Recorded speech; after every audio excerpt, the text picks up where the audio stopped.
नमस्ते दोस्तों, मेरा नाम गणेश वनारे है। मैं पिछले 10 साल से फ़ोटोग्राफ़ी कर रहा हूँ और आगे भी करता रहूँगा। पिछले 10 साल से मैं बहुत जगह पे ट्रैवल कर रहा हूँ और मेरी जर्नी जो स्टार्ट हुई है वो इसी कॉलेज से हुई है, देखा जाएगा तो। मैं एक छोटा सा किस्सा सुनाना चाहूँगा आपको इस कॉलेज के बारे में। जैसे ही मैं जूनियर कॉलेज पास आउट हुआ, मुझे जय हिंद कॉलेज में एडमिशन लेना था बिकॉज मुझे फ़ोटो जर्नलिज्म करना था। तो मुझे BMM करना था, बैचलर इन मास मीडिया। मेरा एक दोस्त और मैं ये सपना लेके चल रहे थे कि हम इस कॉलेज में जाएंगे, यहाँ से पास आउट हो जाएंगे और हम कहीं ना कहीं से अपना सफ़र तय करेंगे कि मैं जैसे जर्नलिस्ट कर लूँ बन जाऊँगा और वो डायरेक्टर बन जाएगा। बट कुछ मुश्किलें ऐसे आई कि मेरे दोस्त का तो एडमिशन इस कॉलेज में हो गया, लेकिन मेरा तो नहीं हो पाया। मेरे लिए बहुत ही सैड मोमेंट था वो। एंड उसके बाद मैं BCom किया किसी और कॉलेज में एंड फोटोग्राफी को मैं परस्यू करना स्टार्ट कर दिया। मैं बहुत बहुत थैंकफुल हूँ आज कि इसी कॉलेज ने मुझे आज TEDx इवेंट के लिए यहाँ पे बुलाया गया है। एंड इसी एक जर्नी के साथ मैं मेरी कहानी शुरुआत करना चाहूँगा।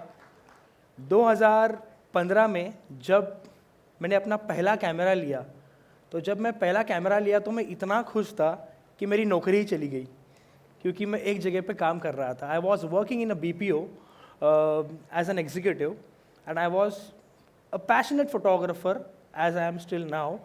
एंड जैसे जैसे मैं काम कर रहा था और मुझे पता चला कि ले ऑफ्स होने लग गए हैं, मेरी नौकरी चली गई और मुझे 3 महीने की सैलरी मुझे मिल गई खुद के लिए। मैंने कैसे कैसे मेरी माँ को कन्विंस किया कि माँ मुझे 2 महीने दे दो, मुझे 2 महीने चाहिए, फ़ोटोग्राफी में मैं कुछ करना चाहता हूँ। और मेरी मम्मी ने मुझे दे दिए। घर की फाइनेंशियल कंडीशन इतनी अच्छी नहीं थी, लेकिन माँ का दिल बहुत बड़ा था। उन्होंने कहा कि बेटा तुम जाओ, 2 महीना तुम फ़ोटोग्राफी को दे दो।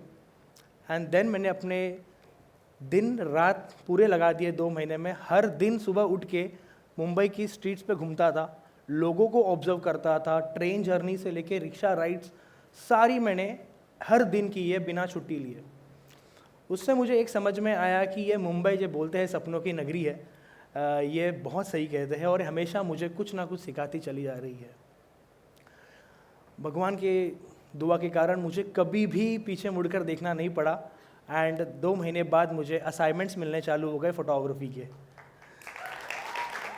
मुझे अभी भी याद है, मेरा पहला असाइनमेंट वो था जहाँ पर मैं एक छोटे बच्चे की 5th बर्थडे पार्टी शूट कर रहा था, जहाँ पर मैं अकेला खुद फोटोग्राफर, खुद लाइटमैन और खुद ही असिस्टेंट था।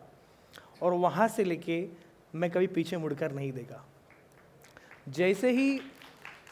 जैसे ही मैं थोड़ा आगे बढ़ने लग गया, मेरे पापा को थोड़ा सा प्रॉब्लम हो गया कि गणेश तू फोटोग्राफी नहीं कर सकता, फोटोग्राफी मत कर, यू आर ग्रेजुएटेड, तुझे कुछ अच्छा करना है, कहीं कंपनी में जाके तुझे जॉब करनी है, तू इकलौता एक है घर का ये वारस, तो तू कुछ काम करेगा। तो ऐसा हुआ कि मैंने बोला पापा मुझे यही करना है, मुझे फ़ोटोग्राफी में बहुत इंटरेस्ट है, मुझे फ़ोटो निकालना है। तो उन्होंने मुझे इतना ज़ोर से डांटा कि वो आज मेरा इंस्टा हैंडल बन गया। और ऐसी तरह जर्नी चलती रही।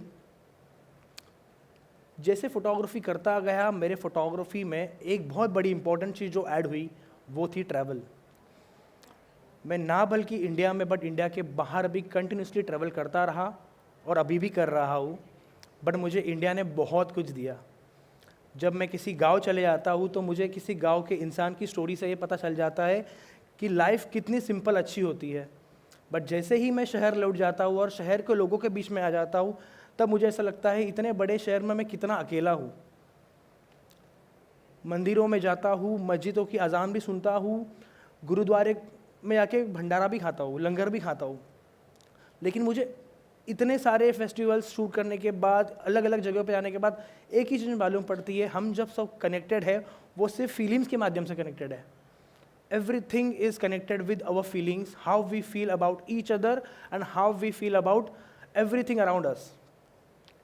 जैसे ही मेरी जर्नी धीरे धीरे आगे बढ़ती गई, मुझे एक चीज़ समझ में आया कि मेरा जो इंटरेस्ट है फोटोग्राफी में वो है लोगों में और लाइट में, जो नेचुरल लाइट होती है। जब भी मैं ट्रेन से ट्रैवल करता था, बिकॉज मैं मोस्टली ट्रेन से ट्रैवल करता हूँ, आज भी मैं यहाँ ट्रेन से ही आया हूँ मुंबई लोकल से। जब भी मैं ट्रेन से ट्रैवल करता हूँ, मेरे में एक ऑब्जर्वेशन स्किल्स आ गई थी कि मैं लोगों को ऑब्जर्व करूँ और वो वहाँ पर क्या सोच रहे हैं उसके बारे में मैं खुद सोचूं। उनकी आंखें मुझे इतनी कहानियाँ बता रही थी कि मैं रुक ही नहीं पा रहा था कि मैं कैसे कहानियाँ बता पाऊँ। From that train journey till the flight journey, from my first flight anxiety, I still remember that travel has impacted me a lot. मैं जितना ट्रैवल करता हूँ, मैं अलग अलग कहानियाँ सुनता हूँ और कहानियाँ बनाता हूँ। इसीलिए मैं आज अपने आप को एक विजुअल स्टोरी टेलर कहलाता हूँ।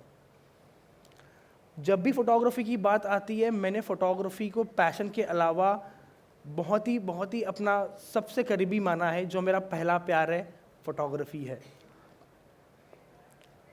फोटोग्राफी ने मुझे बहुत बड़ा एक जो गिफ्ट दिया है वो है observation skills. I always pay attention to all the small details which is happening around me. पहले भी वो थी, बट कभी नज़र नहीं आती थी, कभी फील नहीं होती थी, कभी महसूस नहीं होती थी। बट जब से फोटोग्राफी कर रहा हूँ पिछले 10 साल से, I am closer to the right moment and I am always at a right moment and a right place. Photography का मूल माध्यम ही ये समझ में आया मुझे, उसके लिए बहुत समय निकल गया कि अगर आपको फोटोग्राफी करनी है तो आपको सही जगह पे सही समय पे होना ज़रूरी है और आपके सारे के सारे सेंसेस अलर्ट रहना बहुत ज़रूरी है। ऑब्जर्वेशन स्किल्स ये मेरे लिए बहुत ही बड़ा गॉड गिफ्ट था जो मुझे फोटोग्राफी ने दी। बट दूसरा एक जो मुझे चीज़ खुद से मिली वो थी क्यूरियोसिटी। मैं इतना क्यूरियस बनता गया फोटोग्राफी करते करते, इतना क्यूरियस बनता गया कि मुझे हमेशा से किसी ना किसी नई चीज़ की जानकारी पाना, इस दुनिया में क्या चल रहा है, इंडिया में क्या चल रहा है। आज 26 जनवरी है तो आज कहाँ कहाँ इवेंट्स होने वाले हैं। जैसे कि अभी मैं 2 दिन पहले ही महाकुंभ से आया हूँ। महाकुंभ में मैं पिछले 10-15 दिन से फोटोग्राफी करने गया था, डॉक्यूमेंटेशन करने गया था, क्योंकि ये जो महाकुंभ था 144 साल बाद आया था। तो इस महाकुंभ में मुझे अपॉर्चुनिटी मिली थी जाकर त्रिवेणी संगम में डॉक्यूमेंट करो, नागा साधुओं का इंटरव्यूज़ लो, वहाँ पर जाके एक फ़ोटोज़ क्लिक करो एंड बहुत सारी वीडियोस बनाओ। तो मुझे मेरी जो क्यूरियोसिटी थी हमेशा वो एक सवाल पूछ रही थी अपने आप से कि लोग महाकुंभ क्यों जा रहे हैं, इतने 10 करोड़ लोग यहाँ पर है एक साथ, ये त्रिवेणी संगम में जो नदी है गंगा और यमुना, यहाँ पर लोग क्यों नहा रहे हैं, यहाँ पर क्या ऐसा हो रहा है। मेरी क्यूरियोसिटी मुझे फोटोग्राफर जो मैं हूँ वो बनाकर मुझे वहाँ पर लेके गई। लेकिन जब मैं खुद संगम में डुबकी लगा कर आया तब मुझे लगा कि यार, जब लोग बोलते हैं ना कि जब सारे लोगों की श्रद्धा और एकता एक साथ एक जगह पर होती है सो कुछ एनर्जी क्रिएट होती है। और जब से मैं वहाँ से आया हूँ मैं एक अलग इंसान बन के आया हूँ, क्योंकि जैसे ही मैंने पानी में डुबकी लगाई थी आई was a very light hearted person. So this is was one of my journey in Mahakumbh, जो मैं लास्ट 10 दिन से वहाँ पर था और वहाँ से मैं एक्सपीरियंस करके आया था और मुझे लोगों के और करीब लेके गया। बहुत सारी ह्यूमन स्टोरीज से मैं बहुत कनेक्टेड फील कर रहा था। फोटोग्राफी का जो बेसिक होता है वो होता है लाइट, जिसे मैं रोशनी कहता हूँ। एक रोशनी जो है मुझे फोटोग्राफी से मिली है, जो है मेरी वाइफ, जिसको आप लोग जानते होंगे, उनका नाम है रोशगुल्ला। मैं जैसे कैमरा से रोशनी कंट्रोल करता हूँ वैसे ही रोशनी मुझे कंट्रोल करती है घर पे। लेकिन लाइट ने हमेशा मेरे मोमेंट्स में कलर डाले हैं। फोटोग्राफी जब भी मैं करता हूँ, जितना ही लाइट की क्वालिटी को समझता हूँ, जितना ही लाइट को अंडरस्टैंड करता हूँ, मेरे पूरे फोटोज़ में जो जान डाली है वो लाइट ने ही डाली है।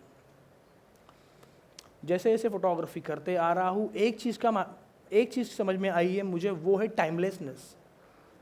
Photography is nothing but capturing the time and making it history. I am so fortunate to born in this era, जहाँ पर मैं कोविड टाइम से लेके, पैंडमिक से लेके, महाकुंभ वाला जो अभी ये सीज़न चल रहा है, ओलंपिक से लेके बहुत सारे डिफरेंट इंडिया वर्ल्ड कप 2 बार जीता है, मैंने बहुत कुछ डॉक्यूमेंट किया हुआ है। मेरी फोटोग्राफी है मेरी ताकत है और मुझे हमेशा एक वक्त को कैद करने को अलाउ करती है। फोटोग्राफी से मैं अगर बोलूँ कि मैं इतना जुड़ा हुआ हूँ कि मैंने अपने आप को भी डॉक्यूमेंट करना शुरू किया है। जाने से पहले एक बहुत लास्ट बात बताना चाहूँगा कि जब मैंने फ़ोटोग्राफी स्टार्ट की थी और आज तक जो मेरे 10 साल पूरे हो गए फ़ोटोग्राफी में, हमेशा मुझे एक चीज़ ने बहुत ज़्यादा इंस्पायर किया है, वो है कहानियाँ।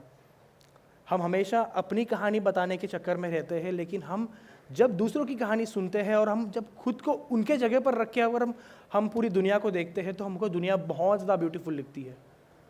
If we see the world in a different lenses of different people, the world looks more bigger and more brighter and more colorful.